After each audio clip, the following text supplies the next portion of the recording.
వృద్ధుల పట్ల ప్రతి ఒక్కరూ ప్రేమగా మెలగాలని alliance clubs international committee chairman అలై డాక్టర్ చప్పిడి వెంకటేశ్వరరావు పిలుపునిచ్చారు. Alliance club of international Kakinada Swathi helping hands ఆధ్వర్యంలో క్లబ్ అధ్యక్షులు మరియు ఉప గవర్నర్ అలై పెంకే గోవిందరాజ్ అధ్యక్షతన క్లబ్ సభ్యులు అలై నీలపాల శ్రీనివాస్, మిత్రులు ఎంపరాల చంద్రమోహన్, సతీమణి ఎంపరాల సూర్యకుమారి 3వ వర్ధంతి సందర్భంగా కాకినాడ రూరల్ మండలం తూరంగ సూర్యనగర్ జనావళి వృద్ధాశ్రమంలో వృద్ధులకు భోజనం, పండ్లు పంపిణీ కార్యక్రమం నిర్వహించారు. ఈ కార్యక్రమానికి ముఖ్య అతిథిగా డిస్ట్రిక్ట్ 106 గవర్నర్ అలై వనం శ్రీనివాసరావు, విశిష్ట అతిథిగా alliance club international committee chairman అలై డాక్టర్ చప్పిడి వెంకటేశ్వరరావు పాల్గొన్నారు. ఈ సందర్భంగా వారు మాట్లాడుతూ వృద్ధుల పట్ల ప్రేమాభావంతో మెలగాలని, వయస్సు పైబడిన వారికి సహజంగానే మతిమరుపు, కోపం లాంటివి వస్తుంటాయని, వాటిని పిల్లలు అర్థం చేసుకుని వారి మీద చిరాకు పడకుండా వారితో ప్రేమగా మెలగాలని అన్నారు. గవర్నర్ శ్రీనివాస్ మాట్లాడుతూ స్వాతి హెల్పింగ్ హ్యాండ్స్ సేవలు అభినందనీయమని అన్నారు. వర్ధంతి సందర్భంగా వృద్ధులకు భోజనాలు ఏర్పాటు చేసిన చంద్రమోహన్కి ధన్యవాదాలు తెలియజేశారు. అదేవిధంగా ప్రస్తుత కాలంలో తల్లిదండ్రులను భారంగా భావించి వృద్ధాశ్రమాలలోనూ అనాథ శరణాలయాల్లోనూ పిల్లలు విడిచిపెట్టడం చాలా బాధాకరమైన విషయమని అన్నారు. ఈ కార్యక్రమంలో క్లబ్ కార్యదర్శి అలై మద్దా వికాస్, క్లబ్ కోశాధికారి అలై కొత్త శ్రీరాములు, డీసీఎస్ అలై కిరణ్ కుమార్, ఆర్సీ అలై దుర్గా సుభద్ర, డీసీ అలై వనం ఉపేంద్రనాథ్, మేము సైతం మీకోసం అధ్యక్షులు అలై సిహెచ్ గణేష్, అలై ప్రసాద్ తదితరులు పాల్గొన్నారు.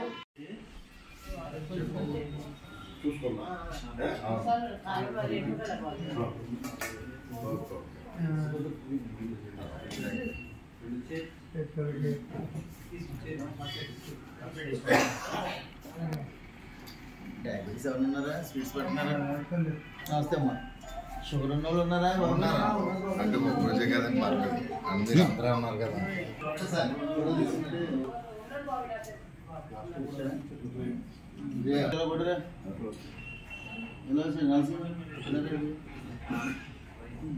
అంతే అయిపోయి రైస్ తెచ్చి పెట్టండి.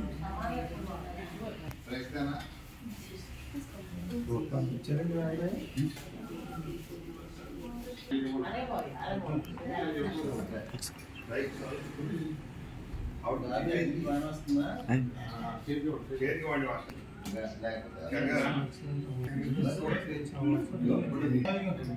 సెంట్రల్ 2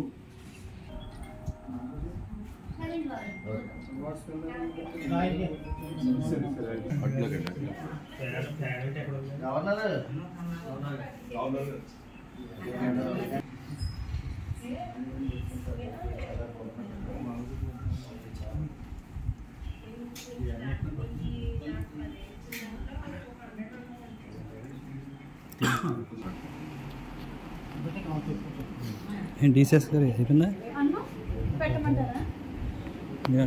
నోట్ పెట్టండి ఆయనకి, కిరణ్ గారికి, కిరణ్ గారికి.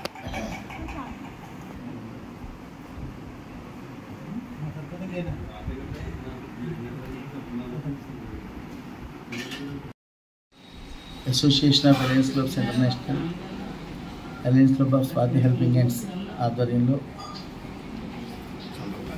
మన క్లబ్ మెంబర్ అయినటువంటి ఎన్ శ్రీనివాసరావు వారి యొక్క మిత్రులు చంద్రమోహన్ గారి సతీమణి సూర్యకుమారి గారి వర్ధంతి సందర్భంగా ఈరోజు ఇక్కడ ఈ సూర్యనగర్ ఈ వృద్ధులాశ్రమం నందు భోజన సదుపాయము అలాగే పళ్ళు, స్వీట్స్ పంపిణీ చేయడం జరిగింది.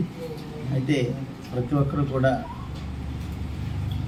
మంచి సేవాభావంతో ముందుకు వెళ్ళాలని, వృద్ధులు ఎవరున్నా కూడా ఈ విధంగా ఆశ్రమాలకు పంపించకుండా మనమే ఇంటి దగ్గర తల్లిదండ్రులని మంచిగా చూస్తే వాళ్ళకి ఇటువంటి దుస్థితి ఉండదని చెప్పేసి, అలాగే వాళ్ళకి ప్రేమాప్యాయతలు పంచాలని ఈ సందర్భంగా తెలియజేస్తున్నాను. అలాగే కొంత వయసు వచ్చిన తర్వాత వాళ్ళలో మానసిక పరివర్తన కొంచెం తేడా వస్తుంది. ఇది ఎవరైతే ఆ కొడుకులు కోడళ్ళు ఎవరైతే ఉన్నారో దాన్ని గమనించకుండా వాళ్ళు పదే పదే చెప్తున్నారు, పదే పదే తిడుతున్నారు, లేకపోతే పదే పదే ఉంటున్నారు, అందుకని వీళ్ళతో మనం ఏగలేమని చెప్పేసి ఎక్కువ బయటికి పంపించడం జరుగుతుంది. కానీ ఆ వయసు వచ్చేటప్పటికి మనం కూడా అదే పరిస్థితిలో ఉంటామనేది ప్రతి ఒక్కరు గుర్తెరిగి మంచిగా వీళ్ళని చూసుకోవడం, ఒక బాధ్యతను గుర్తెరగడం అనేది చాలా ఇంపార్టెంట్గా నేను తెలియజేస్తూ, ఇటువంటి మంచి కార్యక్రమాన్ని ఏర్పరిచిన క్లబ్ అధ్యక్ష కార్యదర్శులందరికీ, అలాగే మా గవర్నర్, వైస్ గవర్నర్ ప్రతి ఒక్కరికి కూడా నా హృదయపూర్వక నమస్కారాలు తెలియజేస్తున్నాను. Thank you.